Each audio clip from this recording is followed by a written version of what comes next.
Hello ladies and gentlemen, and welcome to Indie First Impressions from Randomised Gaming. And once again, I will be your host for this video, and I am Random Gamer Riven. And in today's Indie First Impressions video, we will be looking at Shudder, developed by Saberphrog. And I also need to disclose to everyone that Saberphrog, the developers, kindly provided us with a Steam key for us to look at the game. Myself and the developer are actually both members of the forum Ramilla here in the UK, and basically he was showing off his new game, so I said, you know what, do you want us to take a look at it here at Randomised Gaming? And thus here we are. So we will be taking a look at Shudder.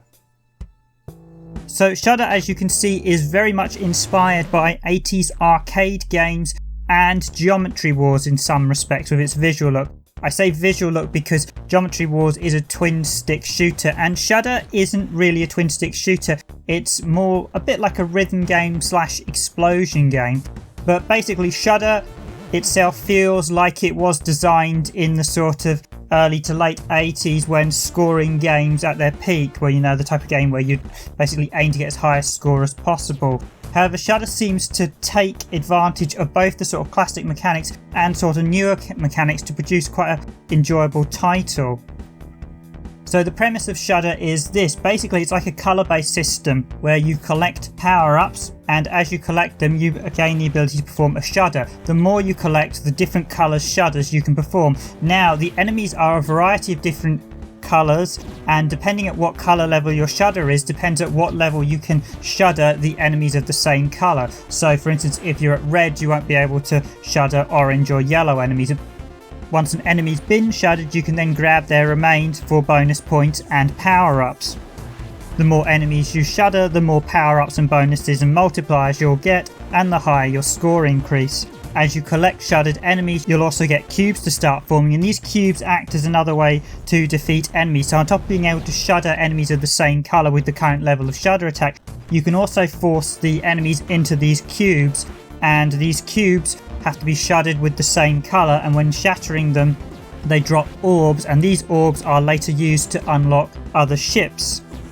So the game actually has quite a nice progression mechanic. As you shatter the cubes, you gain more orbs. The more orbs you obtain, you can then use them to buy the additional ships, and there's an absolute huge variety of ships, and each of the ships actually plays slightly differently. So there's a huge amount of replay value and collectivity if you want to unlock all the ships you're going to be playing for quite a while. As obtaining white cubes, which are the higher shudder level, requires that you hoard hundreds of enemies into a cube in order to change its colour to white, or you can transfer other orbs into it via the orb converter, but that's a very, very slow process. Either way, Shudder's certainly got some nice replay value to keep you coming back time and time again to unlock everything.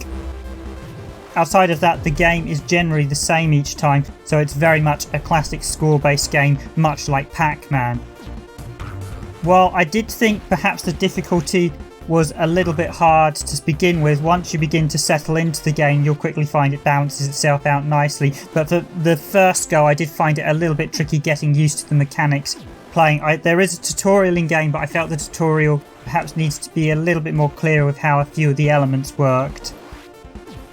Graphically, this game uses a very simplistic vector frame art style, and it works very nicely. It's polished to an nth degree, and it presents itself as if you were playing a game in an 80s arcade, which is really nice. It doesn't feel super retro either. There is a slight modern hint to it, so it gets the balance right of both retro and modern. It's not a game that's purely done in a sort of retro style just to look retro. It does seem to do the balance right.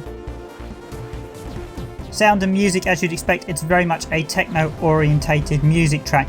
There's not a huge array of songs in here, but the ones that are very nicely done, and they do mix in perfectly with the feel of the game. This game does feel like a music and rhythm game, and the songs collaborate that. The only thing I wish is there were one or two more tracks that would play randomly as you progressed your score or when starting over. Overall, I was actually quite surprised. I've really enjoyed my time playing Shudder. There are a few niggles I noticed, such as it's quite easy to herd a large amount of enemies, as the AI, once all the enemies have spawned on screen, it's possible to herd them quite easily, and I did do that a couple of times. And while fun to do, and is a great way to gain massive scores, if you want to abuse the system, once you've got a high enough multiplier, you can simply have them herd forever and effectively just collect the all power-ups of score. It might be a slow way to gain score, but you will be able to get as high a score as you want if you do it this way.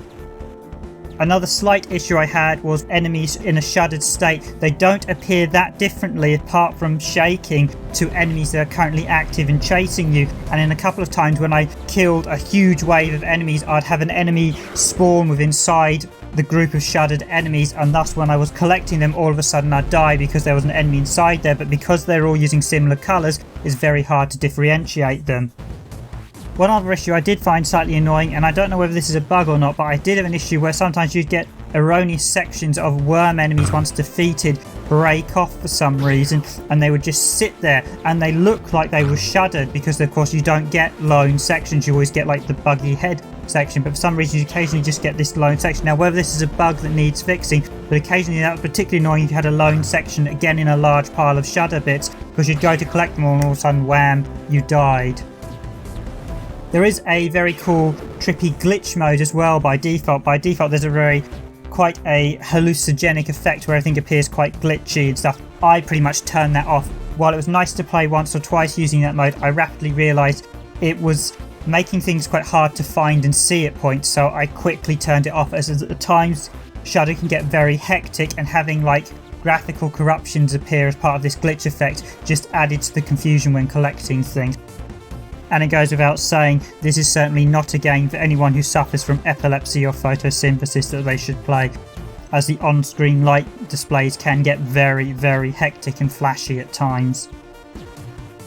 For a first-time development studio such as Saberphrog, this is a very nicely well put together title, and I must congratulate them. This is overall an excellent title. It's clean, it's polished, it plays well, and it knows its limits. It doesn't try to do anything super original, but at the same time there are some really nice ideas here, and it's hard to describe a game that exactly plays like. There are elements of Geometry Wars, elements of sort of Riven games, and even games like Bomberman, and it's kind of like a bit of a hybrid mix. I can't quite define this directly as a genre. As with any good score-based game, there are online leaderboards if you want to try and challenge yourself against the rest of the world. And certainly, I must admit, Shudder does feel like you are playing an 80s arcade game. It does hark back to those games in that era, and very much it's one of those games that if I were just playing it on a screen and just had someone come along, they might actually come up to you and go, is that like a classic arcade game you're playing? And you're like, no, it's a brand new concept. But it's nice to see that they do get that retro feel right, and I must admit, it's overall a well-packaged game. It's not quite for everyone. I think that's the thing with these score-based titles. Some people do like the level structure, and you have to really want to be someone who increases your score at a game, or just challenging yourself to really get the most out of this type of game. A lot of people don't like these score-based games, and if you're not a fan of it, you're probably not going to be a fan of Shudder.